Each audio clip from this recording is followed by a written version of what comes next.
How to transfer USDT from Binance to Tonkeeper.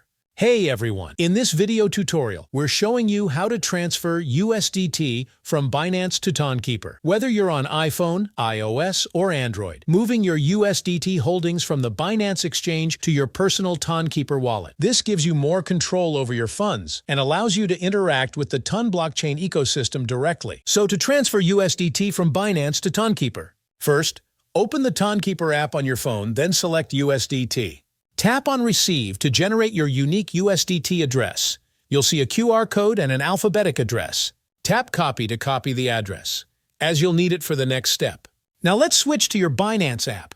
Go to your Wallet section in the bottom left corner. Make sure you're on the Spot wallet.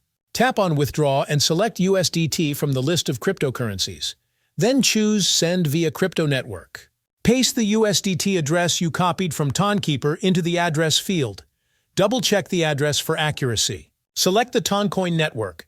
Fill in the withdrawal amount and any required memo. A quick note about Tonkeeper. It's a non-custodial wallet, meaning you have complete control over your funds. This is different from Binance, which is a centralized exchange. Because of this, you usually don't need a memo for transfers. However, Binance requires a memo field, so simply enter "Note required" without any spaces or special characters. Now input the amount of USDT you want to send. Remember, there's a transaction fee, so it's a good idea to start with a small amount to test the process. Once everything looks correct, hit the Withdraw button and confirm the transaction. You'll likely need to confirm the transaction with a 2FA code or other security measure. It might take a few minutes for the USDT to appear in your Tonkeeper wallet.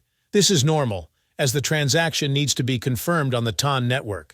And this is how to transfer USDT from Binance to Tonkeeper. If you have any questions about Tonkeeper, feel free to leave them down in the comments below. I'll do my best to help. Thanks for watching. If you found this video helpful, do not forget to like this video and subscribe to this channel.